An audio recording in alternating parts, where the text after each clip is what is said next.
भय, ये भय सदैव मनुष्य के साथ ही रहता है। कुछ खो देने का भय, जो पा लिया उसे खो देने का भय, अब जिसके हम निकट हैं उसके दूर चले जाने का भय, जो हमारा है हमसे छिन जाने का भय। अब मनुष्य सारा जीवन व्यतीत कर देता है इस भय की छाया में। किंतु क्या कभी आपने ये सोचा है कि ये भय हमें क्यों लगता है? ये भय हमें इसलिए लगता है क्योंकि हम उस व्यक्ति, उस भाव, उस वस्तु को स्वयं से समेट कर रखते हैं। हम स्वयं उसे इतनी शक्ति दे देते हैं कि वो जब चाहे तब हमें छोड़कर जा सकता है, हमें कष्ट पहुंचा सकता है। किंतु यदि हम उस भाव, उस व्यक्ति, उस वस्तु से निर्लिप्त रहें, उसके आकर्षण से हम मुक्त हो जाएं, तो ना ही वो हमें छोड़कर जा सकता है, ना ही हमें कष्ट पहुंचा सकता है। इसलिए स्वतंत्र रहिएगा और सबको स्वतंत्र रखिएगा, प्रेम को भी। राधे राधे। अस्तो मां सत्कमे, तमसो मां ज्योतिर्गमय, मृत्युर्मां मृतम गमय। कभी आपने सोचा है काला रंग ना होता तो क्या श्वेत रंग आपको भाता? रात्रि का अंधकार ना होता तो सूर्य प्रकाश का अर्थ हमें समझ आता? ये थकान ना होती तो क्या विश्राम का अर्थ हम समझ पाते? ये भूख ना होती तो क्या इन स्वादिष्ट व्यंजनों का अर्थ हम समझ पाते? क्या इन सब का आनंद हम ले पाते? स्मरण रखिएगा, इस संसार में कोई भी भाव या वस्तु बुरी नहीं है। यदि आप मानते हैं कि बुरी है तो किसी कारण से ये बुराई आवश्यक है, अन्यथा ईश्वर इसे हमारे संसार में रखते ही। इस बुराई का उद्देश्य है हमें अच्छाई का आभास करवाना, ताकि हम अच्छाई में अपना लक्ष्य साध सकें। इसलिए बुरों से कभी घृणा मत कीजिएगा, ये तो केवल भलाई की आवश्यकता के जनक है। उन्हें भले में परिवर्तित कीजिए, असत्य से सत्य की ओर ले जाए, अंधकार से प्रकाश की ओर ले जाए, मृत्यु से अमरत्व की ओर ले जाइए, किंतु प्रेम के पथ से। राधे राधे। अक्सर हमारे पास एक बहाना होता है, एक खींच होती है कि संसार में हम करें तो क्या करें, जो हम करना चाहते हैं वो पहले ही कोई कर चुका है, हमारे पास तो कुछ करने के लिए ही नहीं है। यदि आपको उदाहरण दूं तो इन पूजा की थालियों को देखिए, पहले से ही सब कुछ सज्ज करके रख दिया गया है। अब ऐसे में हम सोचते हैं कि करना क्या शेष है, सब कुछ तो पहले ही हो चुका है। अब यहां पे समस्या कर्तव्य में नहीं, यहां समस्या हमारी सोच में। हम ये सोचने में समय व्यतीत करते हैं कि क्या हो चुका है।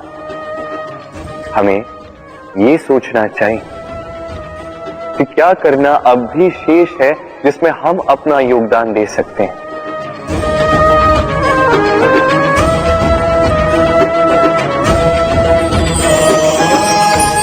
समझे? संसार में ऐसा कोई कार्य नहीं जो पूरा हो।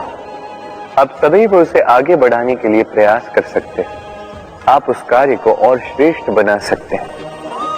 बस आवश्यकता है तो सकारात्मकता की। राधे राधे।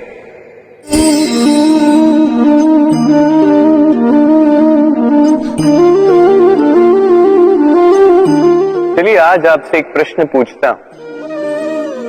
मनुष्य अंधकार से भयभीत रहता है, ऐसा क्यों? इसका उत्तर है कि इस अंधकार में मनुष्य कुछ देख नहीं पाता, न आगे देख पाता है न पीछे, आसपास क्या है समझ नहीं पाता, न अपनी राह देख पाता है न अपना लक्ष्य, जिसके कारण अपना विश्वास खो देता है, और इसी कारण से भयभीत हो जाता है। चलिए अब आपसे एक और प्रश्न करता, क्या इस संसार में इतना अंधकार है कि इस दिए का अस्तित्व ही मिटा दे? नहीं, उल्टा ये दिया अंधकार को चुनौती देता है, स्वयं जलकर संसार को प्रकाश देता है ये छोटा सा दिया। अब जब ये छोटा सा दिया अंधकार से भयभीत नहीं होता, तो भला आप क्यों असफलता से भयभीत होते हैं? आपके भीतर एक अमर आत्मा है, बस आवश्यकता है तो उस आत्मा को जगाने की। अपनी भीतर की इस ऊर्जा को जगाकर तो देखिए, सब कुछ दिखेगा। राधे राधे। विवाह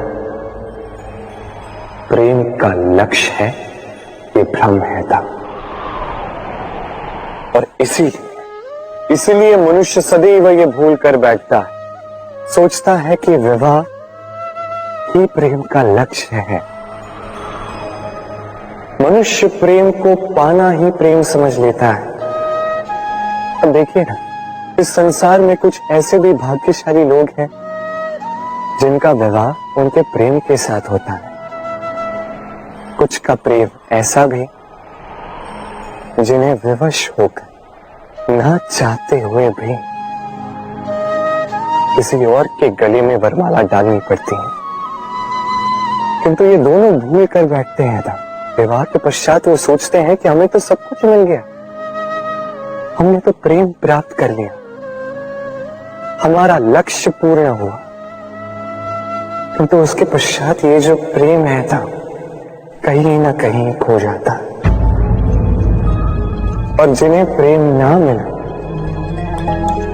वो प्रेम ना मिल पाने की पीड़ा में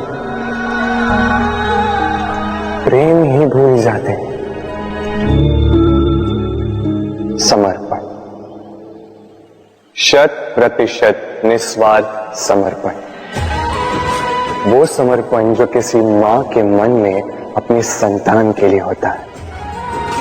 क्योंकि ये प्रेम दाओ, ये प्रेम पाना नहीं है, ये प्रेम देना है।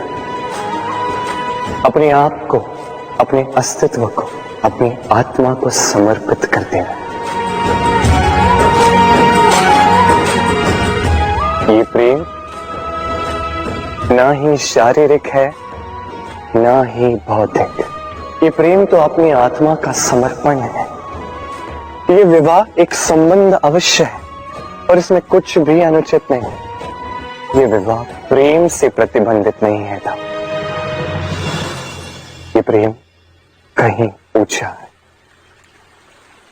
अब यदि मैं आपको उदाहरण दूं, तो क्या राधा के विवाह के पश्चात मैं उसके सुख की कामना करना छोड़ दूं? कैसे मैं प्रयास न करूं कि राधा जीवन में सदा सदा के लिए सुखी रहे? क्या मेरे मन में राधा के लिए प्रेम कम हुआ? कृष्ण का राधा के प्रति प्रेम कृष्ण में समाहित है ना? दाऊ, ये प्रेम पाप तब बन जाएगा जब इस प्रेम के बदले हम कुछ चाहेंगे। किंतु यदि ये प्रेम समर्पित हो तो ना ही ये अनीति है, ना ही ये पाप है। पर सेतु बांधने की कथा के विषय में तो आपने सुना ही होगा। श्री राम की सेना को 100 योजनों के समुद्र को पार करके लंका पर आक्रमण करना था। वास्तुकार, नल और नील ने सेतु बांधने का उपाय सोचा, किंतु अब सेतु बांधा कैसे जाए? समुद्र इतना गहरा है, कितने पत्थर डाले जाए कि पार करने लायक स्थान हम समुद्र से ले सके। तब किया गया एक काम, पत्थरों पर लिखा गया राम का नाम, और जब इन पत्थरों को सागर में फेंका गया तब वो तैरने लगे। अब कोई कहेगा ये राम के नाम की महिमा है, कोई कहेगा ये नारायण का कोई चमत्कार, किंतु नहीं, ये राम का वो गुण, उनके व्यक्तित्व की वो महानता जिसने उनका प्रतिनिधित्व किया। कि पत्थर भी इस सागर में तैरने लगे।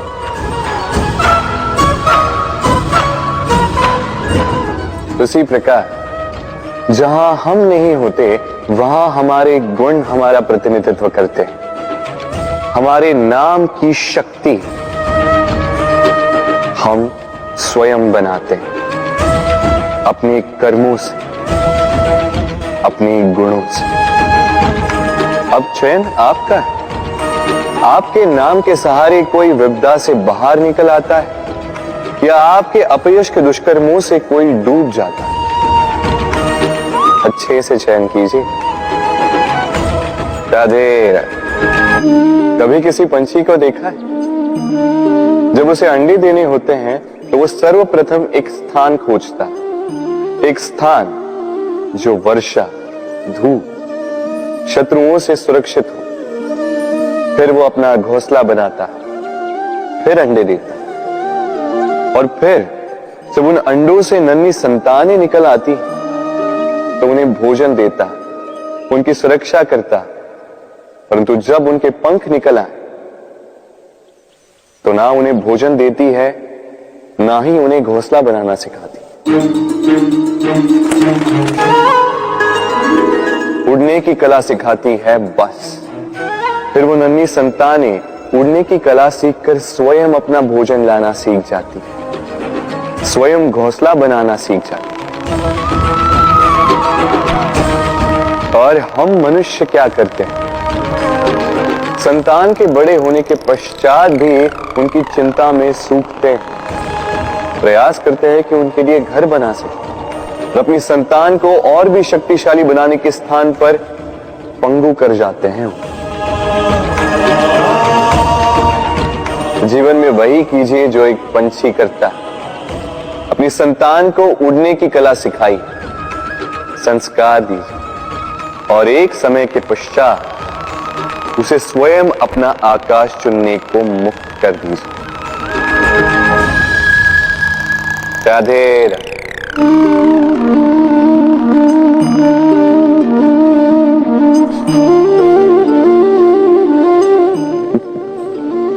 अब आप सोच रहे होंगे कि मैं इतनी एकाग्रता के साथ इस चींटी को क्यों देख रहा हूं। आपको बता दूं कि आज इस चींटी को देखकर मैं मंत्रमुग्ध हो चुका हूं। इसके रूप, इसके आकार को देखकर नहीं, इसके प्रयासों को देखकर।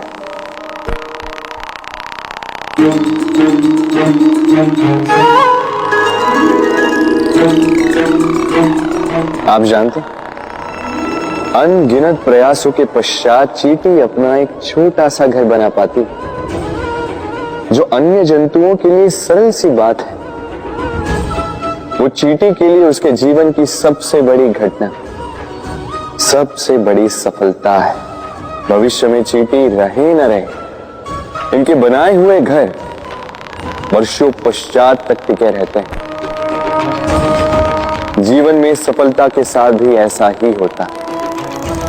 आपको एक दिन में सफलता नहीं मिलती, किंतु यदि आप प्रतिदिन प्रयास करते रहे तो एक दिन आपको सफलता अवश्य मिलेगी। स्मरण रखिएगा, भाग्य के द्वार उनके लिए नहीं खुलते जो हार मान लेते हैं। भाग्य उनका स्वागत करता जो उठकर उनके द्वार खटखटाने का प्रयास करते। तो प्रयास करते रहे, सफलता एक न एक दिन आपके पास आएगी। राधे राधे। क्या प्रेम में विवाह करना अनिवार्य है? तुम्हें क्या लगता है? बात बुराई की नहीं है राधा, बात है बंधन और जुड़ाव की। राधा, विवाह एक ऐसा पवित्र बंधन है जो दो लोगों को एक जीवन के लिए बांध के रखता है। किंतु प्रेम एक ऐसी भावना है राधा, जो दो प्रेमियों को अनंत काल तक जोड़कर रखती है। विवाह में कोई बुराई नहीं है राधा, किंतु क्या इसे प्रेम के अनंत बंधन का अंग बनाना उचित होगा? जो प्रेम अलौकिक है राधा, उसे सांसारिक बंधन में क्यों बांधना? हमें देखो, इस क्षण को देखो, अभी भी हम साथ में ही है ना।